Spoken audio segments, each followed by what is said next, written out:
प्यारे विद्यार्थियों नमस्कार। स्वागत है आप सभी का आपके अपने YouTube चैनल आरपी स्टडी में। तो जो भी विद्यार्थी राजस्थान चतुर्थ श्रेणी कर्मचारी की तैयारी कर रहा है दोस्तों, राजस्थान चतुर्थ श्रेणी कर्मचारी की तैयारी करने वाले सभी साथियों के लिए ये क्लास बड़ी इंपॉर्टेंट है। क्लास को आपको ध्यान से कंप्लीट पूरा देखना है और लास्ट में कमेंट करना है कि इस क्लास को देखने के बाद कितने प्रश्न आपके सही होते हैं। आज हम दोस्तों राजस्थान चतुर्थ श्रेणी का मॉडल पेपर देखने वाले हैं, जिसमें आपके राजस्थान जीके और हिंदी के इंपॉर्टेंट क्वेश्चन शामिल रहेंगे। आज हम राजस्थान जीके प्लस हिंदी पढ़ेंगे ताकि पता चल सके कि आपकी तैयारी है वो राजस्थान जीके और हिंदी की तैयारी है वो किस लेवल की है। ठीक है, तो सभी को नमस्कार, सभी का स्वागत है इस क्लास में। दोस्तों आपको पता है कि आपका एग्जाम है वो नजदीक आ चुका है।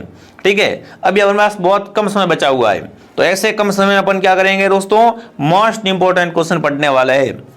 तो चलिए शुभारंभ करते हैं बिल्कुल बेसिक लेवल से। क्लास का पहला ही सवाल आपके सामने पूछा है, राजस्थान का शाब्दिक अर्थ है। कमेंट करेंगे राजस्थान शब्द का शाब्दिक अर्थ क्या है। राजाओं की घाटी, राजाओं का आवास, राजसी देश या राजाओं का राजा। दोस्तों तो राजस्थान शब्द का शाब्दिक अर्थ है दोस्तों राजाओं का आवास। ठीक है ना, जहाँ क्या रहते हो, राजा रहते हो, बिल्कुल, तो उसे कहते हैं राजस्थान।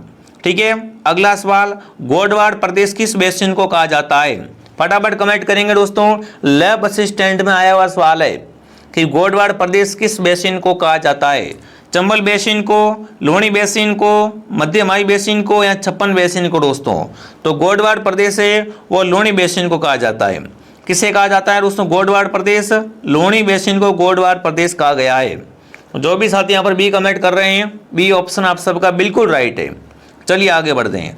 अगला प्रश्न आपसे पूछा है, निम्न में से सर्वाधिक फ्लोराइड से प्रभावित राज्य कौन सा है। मतलब राजस्थान की अगर बात करें तो उनको बताइए, बट मैं पूरे भारत की बात कर रहा हूँ। भारत में सर्वाधिक दोस्तों फ्लोराइड की समस्या है वो कहाँ देखने को मिलती है, राजस्थान, बिहार, पंजाब या गोवा।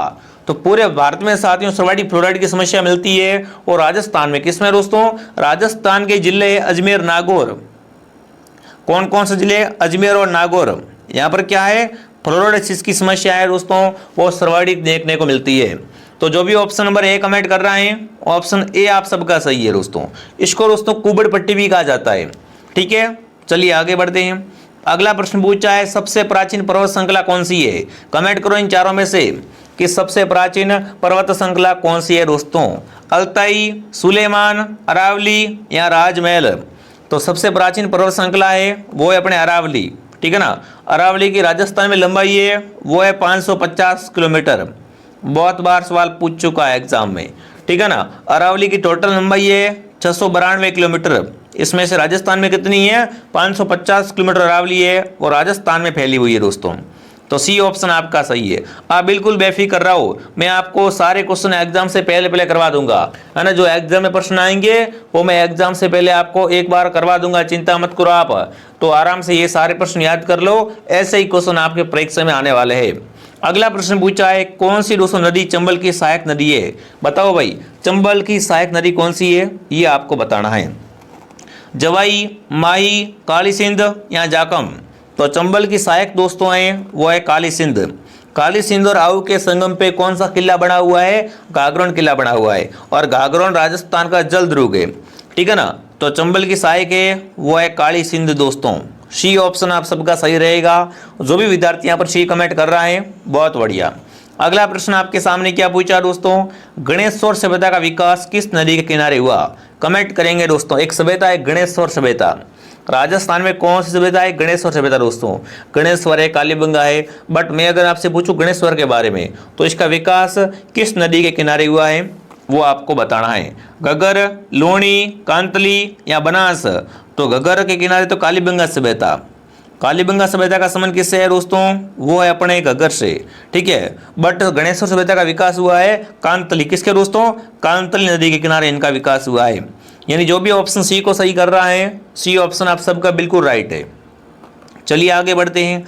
अगला प्रश्न पूछा है, घग्गर नदी के किनारे कौन सा नगर बसा हुआ है। लो भाई साहब, अभी मैंने आपको बताया 5 मिनट पहले कि कालीबंगा सभ्यता है वो घग्गर के किनारे है और कालीबंगा सभ्यता राजस्थान के हनुमानगढ़ जिले में दोस्तों है। अब मैं आपसे क्या पूछ रहा हूँ, घग्गर नदी के किनारे कौन सा शहर या नगर बसा हुआ है, हनुमानगढ़, रामगढ़, अजमेर या जयपुर। तो घग्गर के किनारे साथियों राजस्थान का हनुमानगढ़ जिला बसा हुआ है। हनुमानगढ़ में ही कालीबंगा सभ्यता है, ये बात आपको ध्यान रखनी है। तो जो भी साथियों ऑप्शन ए को सही कर रहा है, ऑप्शन ए आप बिल्कुल राइट करेंगे। ठीक है, चलिए विद्यार्थियों आगे बढ़ते हैं। अगला प्रश्न आपके सामने, निम्न वृक्षों में से कौन सा वृक्ष राजस्थान का कल्प वृक्ष कहलाता है? फटाफट कमेंट करेंगे।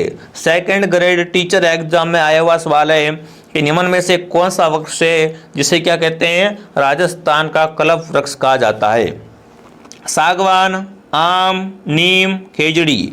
तो खेजड़ी को क्या कहते हैं विद्यार्थियों, राजस्थान का कल्प वृक्ष कहा जाता है और राजस्थान का गौरव भी कहा जाता है। ये बात भी आपको यहाँ पर क्या करनी है, साथ साथ में याद रखनी दोस्तों। चलिए आगे बढ़ते हैं। अगला प्रश्न आपके सामने, ताल छापर अभ्यारण्य किसके लिए प्रसिद्ध दोस्तों है? ये ताल छापर वाला प्रश्न सीईटी एग्जाम में आया हुआ सवाल है, फटाफट कमेंट करेंगे। ताल छापर अभ्यारण्य है, पहली बात तो है कहाँ पर, तो ये अभ्यारण्य दोस्तों ताल छापर है वो चूरू में है। कहाँ पर है दोस्तों ताल छापर अभ्यारण्य? चूरू जिले में अभ्यारण्य है। अब बताओ किसके लिए विख्यात है? तो यहाँ पर क्या दोस्तों पाया जाता है, यहाँ पर काले हिरण पाए जाते हैं भाई साहब। जो भी काले हिरण कमेंट कर रहे हैं ऑप्शन सी आपका सही है, ठीक है ना। ताल छापर चूरू में दोस्तों क्या पाए जाते हैं, कृष्ण मृग यानी काले हिरण पाए जाते हैं, इसलिए बहुत विख्यात है। चलिए आगे बढ़ते हैं। अगला प्रश्न आपके सामने, निम्न में से किस जिले में सेम की समस्या है? बताओ भाई, सेम की समस्या है वो किस जिले में देखने को मिलती है, वो आपको बताना है। लैब असिस्टेंट में आया हुआ सवाल है। पाली, अलवर, जयपुर, हनुमानगढ़। तो राजस्थान में सेम की समस्या मिलती है हनुमानगढ़ जिले में दोस्तों। कहाँ मिलती है? हनुमानगढ़ में सेम की समस्या है वो सर्वाधिक देखने को मिलती है। अगला प्रश्न दोस्तों पूछा है, ऊंट की खाल पर नक्काशी का कार्य कहलाता है? फटाफट कमेंट करेंगे दोस्तों। आपने बहुत सारे चित्र या फोटो देखे होंगे, आपने प्रैक्टिकल देखा भी होगा कि ऊंट पे क्या करते हैं विद्यार्थियों, एक विशेष डिजाइन तैयार की जाती है। ऊंट की खाल पर क्या करते हैं दोस्तों, सवर्ण मीनाकारी कला की जाती है। तो उसे क्या कहते हैं दोस्तों, वो आपको बताना है। तो उसे कहते हैं उस्ता कला। उस्ता कला क्या है? ऊंट की खाल पे चित्र बनाना। और उस्ता कला है कहाँ की दोस्तों? उस्ता कला है बीकानेर की। उस्ता कला है वो बीकानेर की विख्यात है। ठीक है, तो जो भी ऑप्शन बी को सही कर रहा है, बी ऑप्शन आप सबका सही रहेगा दोस्तों। अगर आपको ये क्लास दोस्तों पसंद आ रही है तो क्लास को लाइक एंड सब्सक्राइब करें, ताकि आपको ऐसी ऐसी क्लासें हैं वो हमारे पास से और भी आपको मिलती रहे। ठीक है, डेली शाम को 9 बजे हमारी लाइव क्लास होती है, तो शाम को 9 बजे हमारे साथ में आपको लाइव जुड़ना है। अगला प्रश्न पूछा है, चंद्रभागा पशु मेला लगता है? दोस्तों ये भी क्वेश्चन आरएस परी में आया हुआ सवाल है और 3rd ग्रेड में आया हुआ क्वेश्चन है। तो फटाफट कमेंट करेंगे दोस्तों, चंद्रभागा पशु मेला कहाँ भरता है? जालरा पाटन, नागौर, राजसमंद या अजमेर दोस्तों? इस मेले को साथियों हाड़ौती का सुरंगा मेला कहा जाता है। ये मेला दोस्तों है ना, ये मालवी नस्लों के पशुओं की बिक्री के लिए बहुत फेमस है। ठीक है, बिल्कुल। अगर पूछे चंद्रभागा मेला कहाँ भरता है दोस्तों, तो चंद्रभागा पशु मेला भरता है जालरा पाटन में। कहाँ पर? जालरा पाटन झालावाड़ में भरता है। कब भरता है दोस्तों? कार्तिक माह की शुक्ल पक्ष से लेकर दोस्तों माघ शीर्ष कृष्ण पक्ष तक ये मेला भरता है। ये बात आपको ध्यान रखना है। ऑप्शन ए आप सबका सही है दोस्तों। ठीक है, अगला प्रश्न दोस्तों आने से पहले विद्यार्थियों देखो, जो भी साथी दोस्तों BSTC की अगर आप तैयारी करना चाहते हो या 4th ग्रेड की अगर आप तैयारी करना चाहते हो, हाई कोर्ट की तैयारी करना चाहते हो, तो कंप्लीट कोर्स आपको हमारे RP स्टडी ऐप में मिल जाएंगे। प्ले स्टोर से आपको RP स्टडी ऐप डाउनलोड करना है। BSTC का कोर्स मात्र 699, 4th ग्रेड का पूरा कोर्स दोस्तों है, साथ में वीडियो लेक्चर प्लस PDF भी मिल जाएंगे आपको मात्र 499 रुपये। हाई कोर्ट 4th ग्रेड का पूरा कोर्स है मात्र 299 रुपये, कंप्लीट सिलेबस पूरा करवाया जाएगा। ठीक है, और रीड का पूरा कोर्स 799 रुपये दोस्तों। तो जिसको भी कोर्स लेना है दोस्तों, RP स्टडी ऐप को डाउनलोड करना है प्ले स्टोर से। अगर आपके पास फ़ोन पे नहीं है, फ़ोन पे किसी और से करवाना चाहते हो, यहाँ पर आपको पता नहीं कोर्स कैसे लेते हैं, कोर्स के बारे में कोई भी अगर आपको जानकारी चाहिए तो ये देखो हेल्पलाइन नंबर है, इस पर आप क्या कर सकते हैं, कॉन्टैक्ट कर सकते हैं दोस्तों।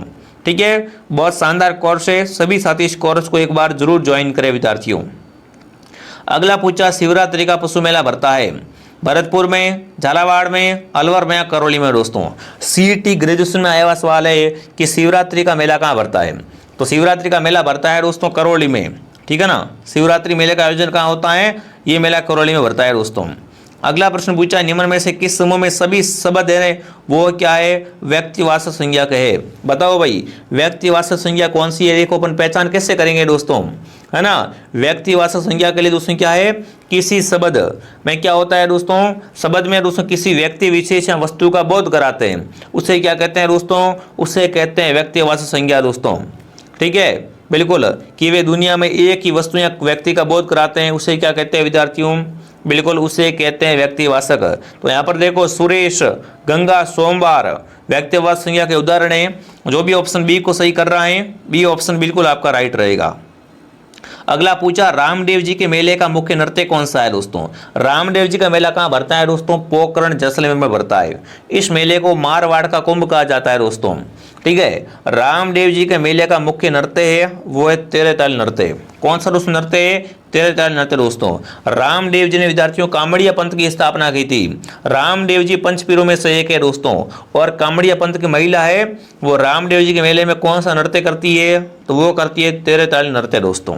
ठीक है, आई बात समझ में सभी को? ऑप्शन ए आप सबका सही रहेगा। अगला पूछा है दोस्तों किस लोक नायक के मेले को सांप्रदायिक सद्भावना का प्रतीक माना जाता है? मतलब ऐसा कौन सा मेला विद्यार्थियों जिसको सांप्रदायिक सद्भावना का प्रतीक माना जाता है? तो देखिए बाबू जी का मेला, गोगा जी का मेला, तेजा जी का मेला, रामदेव जी का मेला विद्यार्थियों। तो रामदेव जी का मेला जो भरता है दोस्तों उसमें हिंदू भी आते हैं, मुस्लिम भी आते हैं, इसलिए इसे क्या मानते हैं दोस्तों? इसलिए इसे सांप्रदायिक सद्भावना का प्रतीक माना जाता है। जो भी रामदेव जी कमेंट कर रहे हैं, रामदेव जी आपका सही है। अगला पूछा है किस हिंदू माह में गणगौर का त्यौहार आता है? कमेंट करेंगे दोस्तों। गणगौर का त्यौहार आता है वो किस महीने में आता है? चैत्र में आता है, वैशाख में, फाल्गुन में या श्रावण में? तो गणगौर दोस्तों हैं वो बिल्कुल आपके पूछे अगर आपसे गुलाबी गणगौर दोस्तों हैं वो नाथ द्वारा की है। ठीक है, अगर आपसे पूछे गणगौर का त्यौहार कब आता है दोस्तों? ये आता है चैत्र के महीने में। कब आता है? चैत्र माह के शुक्ल तृतीया को क्या आता है दोस्तों? गणगौर का त्यौहार आता है। अगला पूछा है राजस्थान के किस जिले में पत्रमा रोली मनाई जाती है? लैब असिस्टेंट ज्योग्राफी में आया हुआ सवाल है, फटाफट कमेंट करेंगे कि भाई पत्रमा रोली कहाँ मनाई जाती है दोस्तों। तो राजस्थान में पत्रमा रोली के लिए एक अपना जिला है बाड़मेर जिला दोस्तों। बाड़मेर है वो क्या है राजस्थान में दोस्तों? पत्रमा रोली के लिए बहुत फेमस है। ठीक है, आगे बढ़ते हैं। अगला सवाल हिंदी से पूछा है। हिंदी से क्या पूछा है? निम्न में से कौन सी भाववाचक संज्ञा है? यहाँ पर क्या करना दोस्तों? आपको भाववाचक संज्ञा बतानी है। अब देखो भाववाचक संज्ञा कैसे पहचान करेंगे दोस्तों? तो देखिए इसकी व्याख्या अगर अपन करें तो भाववाचक संज्ञा दोस्तों केवल क्या है? केवल स्पर्श या महसूस होती है, जैसे व्यक्ति, पदार्थों के गुण, धर्म, अवस्थाएं आदि का बोध कराती है दोस्तों।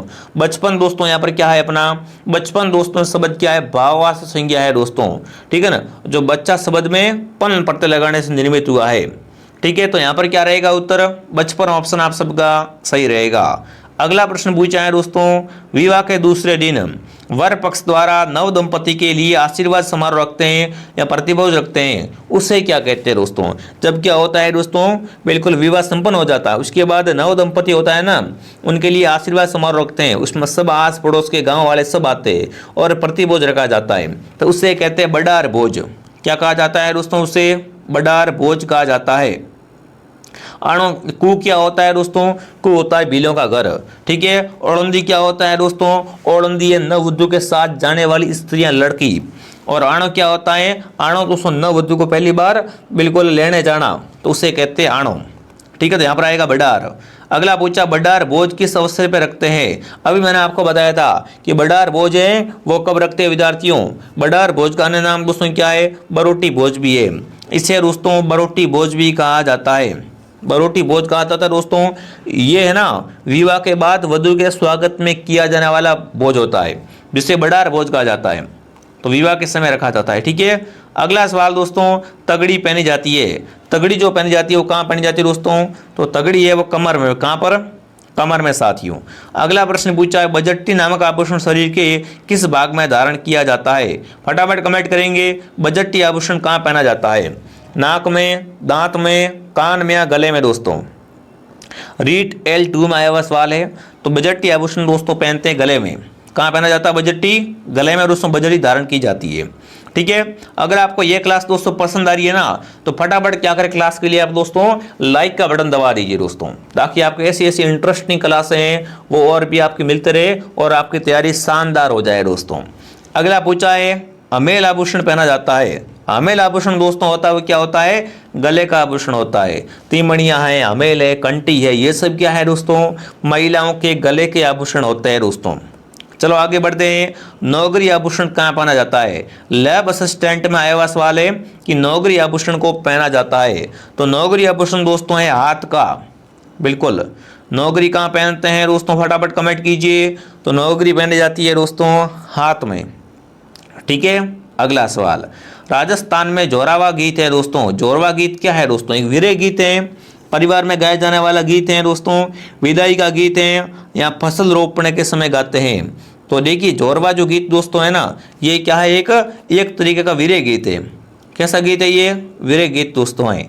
अगला पूछा है, राजस्थान के किस संप्रदाय के लोक पुरुष अग्नि नृत्य करते हैं? ये RS परी में आया हुआ सवाल है, CT में भी आया हुआ है, 2 3 4 एग्जाम आया हुआ प्रश्न दोस्तों आपका है।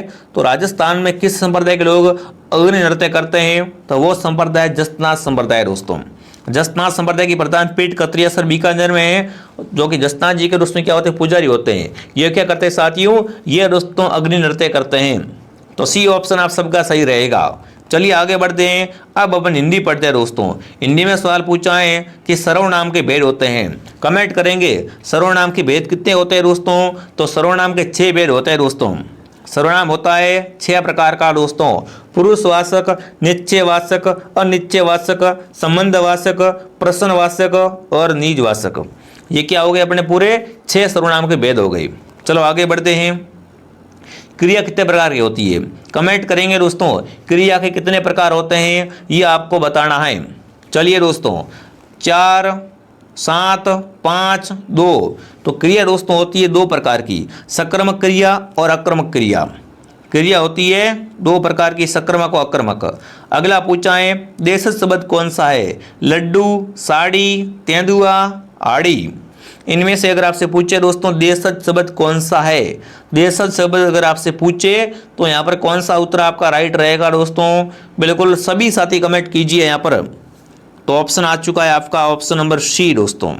C ऑप्शन सबका आ रहा है। क्या रहेगा उत्तर यहाँ पर दोस्तों? तेंदुआ है ना, ये क्या है? एक देशज शब्द है।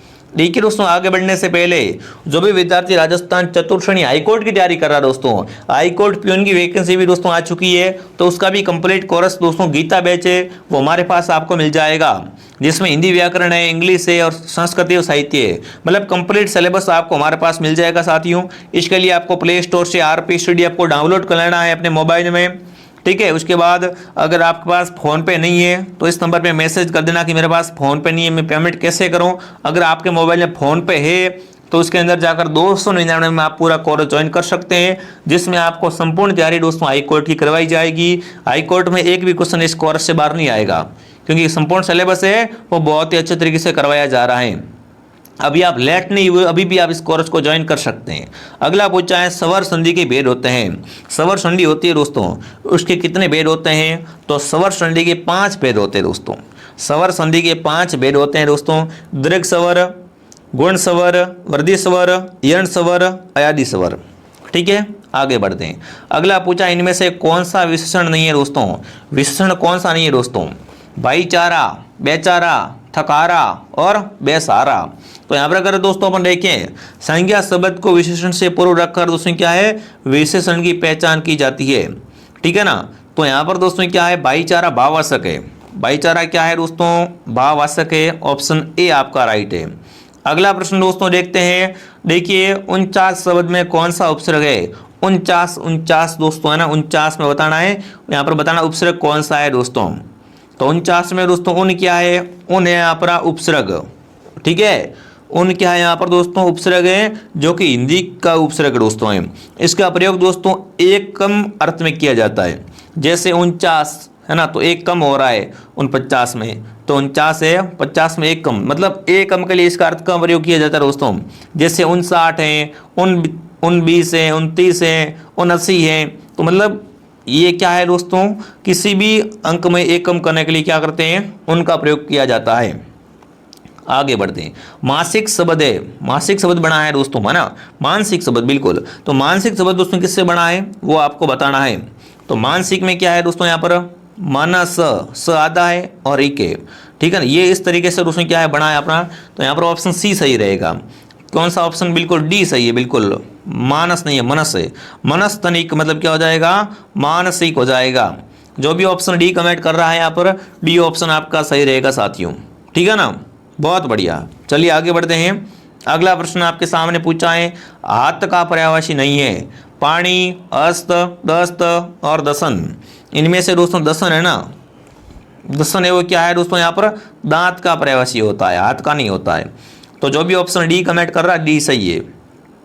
असंगत विलोम शब्द कौन सा है दोस्तों, है ना, अग्र का अनुज, अग्र का अनुज, सदा इसका दुराशय, अदम, महान, आज्ञा, अनुजा, भौतिक, आध्यात्मिक, रवर, प्रवर, तेजस्वी, निस्तेज, समास, व्यास। तो मतलब असंगत विलोम शब्द वाला यहाँ पर बताना है आपको। तो देखिए दोस्तों, अदम का विलोम उद्यम होता है। अदम का विलोम क्या होता है, यहाँ पर मान नहीं होता, उद्यम होता है। ठीक है ना, अदम का विलोम क्या होता है दोस्तों, उद्यम होता है। ठीक है, आज्ञा का विलोम क्या होता है, अवज्ञा होता है, अनुज्ञा नहीं होता है। ठीक है, बहुत बढ़िया। तो जो भी ऑप्शन नंबर क्या कर रहा है, बी को सही कर रहा है। बी ऑप्शन क्या है आपका, असंगत विलोम शब्द है। किस वाक्यांश के लिए प्रयुक्त शब्द सार्थक नहीं है दोस्तों, रात्रि में विचरण करने वाला, निशाचर, जिसे सबके विषय में जानकारी हो, सर्वज्ञ, 12 महीनों के बाद एक बार आने वाला या होने वाला, 12 मासा, 5 मुख वाला, पंचानन। इनमें से अगर देखें दोस्तों तो यहाँ पर 12 महीनों में एक बार होने वाला, उसे क्या कहते हैं विद्यार्थियों, फटाफट कमेंट कीजिए। बिल्कुल, कौन सा सार्थक नहीं है दोस्तों। तो 12 मासा किसे कहते हैं पता है क्या आपको, 12 मासा मतलब होता है दोस्तों 12 मास में चलने वाला। ठीक है ना, तो यहाँ पर ऑप्शन क्या रहेगा, एक बार होने वाला नहीं दोस्तों, 12 महीने चलता लगातार, उसे अपन कहते हैं 12 मासी। ठीक है, और यहाँ पर क्या लिख दिया कि 12 महीने में एक बार होना, एक बार होना फिर 12 मासी कैसे हो जाएगा भाई, है ना। तो ऑप्शन क्या रहेगा, बिल्कुल ऑप्शन रहेगा दोस्तों सी, उत्तर आपका राइट है। अगला प्रश्न पूछा है, कौन सा शब्द शुद्ध है दोस्तों, अध्ययन, आदित्य, कालिदास, कैलाश। इनमें से शुद्ध शब्द कौन सा है दोस्तों। तो यहाँ पर अगर अपन देखें तो यहाँ पर क्या है दोस्तों, कैलाश शब्द बिल्कुल शुद्ध है। बाकी अध्ययन कैसे लिखते हैं, अ ध य न, अध्ययन। अद्वितीय है दोस्तों यहाँ पर, तो यहाँ पर ती उल्टा लिख दिया इन्होंने। कालिदास में इन्होंने का ली की मात्रा उल्टी कर दी, कालिदास इस तरीके से लिखा जाता है। ठीक है, तो ऑप्शन क्या रहेगा यहाँ पर, कैलाश, उत्तर आप सबका सही रहेगा। अगला पूछा, निम्न में से शुद्ध वाक्य का चयन कीजिए। शुद्ध वाक्य कौन सा है, पहचान कर रहे हैं दोस्तों आपको। तो देखिए, उज्जैन में अनेक दर्शनीय स्थल देखने योग्य हैं। भाषा में धीरे धीरे शब्द का लोप हो जाता है। उसने मेरे शब्दों पर ध्यान नहीं दिया, उसे परम सत्ता पर विश्वास है ना। तो यहाँ पर अगर देखें शुद्ध शब्द कौन सा है दोस्तों, फटाफट कमेंट कीजिए। शुद्ध दोस्तों है वो कौन सा है, उसने मेरे शब्दों में ध्यान नहीं दिया, ये वाक्य बिल्कुल आपका शुद्ध है। अगला पूछा, जिस वाक्य में दृग संधिगत वर्तमान का प्रयोग हुआ है, संधिगत वर्तमान का प्रयोग किस वाक्य में हुआ है वो आपको बताना है। बाजार खुलने पर हम सामान खरीदेंगे, वह शायद पढ़ाई के लिए कोटा जाए, तीर्थयात्री गंगा में स्नान करते होंगे, उसने खाया होगा या उसने गाया गया। तो मतलब करते होंगे, अभी की बात कर रहे हैं ना, वर्तमान संधिगत दोस्तों। तो वर्तमान संधिगत शब्द है कि तीर्थयात्री गंगा में स्नान करते होंगे। ठीक है, किस वाक्य में मुहावरा और उसका अर्थ सही नहीं है, मुहावरा है और उसका अर्थ है, बताना है कि कौन सा मुहावरा और अर्थ उसका सही नहीं है दोस्तों। तो देखिए, अंगारों ऊपर पैर रखना, जोखिम लेना, कलेजे पे सांप लेटाना, नफरत करना नहीं है भाई। कलेजे पे सांप लेटाना मतलब क्या होता है दोस्तों, ईर्ष्या से हृदय जलना, ईर्ष्या करना किसी से। ठीक है, नब्ज पहचानना, स्वभाव जाना, राइट है। देवता कुछ करना, घबरा जाना। तो यहाँ पर ऑप्शन क्या रहेगा, बी, उत्तर आपका यहाँ पर क्या है दोस्तों, बिल्कुल ही असुमेलित मुहावरा है दोस्तों। ठीक है, जो भी साथी दोस्तों चतुर्थ श्रेणी की तैयारी कर रहे हैं, चतुर्थ श्रेणी का पूरा कोर्स आपको मात्र 499 में मिल जाएगा। अभी भी आप कोर्स लेकर शानदार तैयारी कर सकते हैं। फुल कोर्स दोस्तों आपको मिलेगा, एकदम 0 लेवल से मिलेगा दोस्तों। तुरंत परीक्षा पैटर्न पर आधारित दोस्तों रहेगा, सभी विषय पढ़ाए जाएंगे। सफलता के लिए ये कोर्स रामबाण दोस्तों सिद्ध होने वाला है। इस फैसलों पर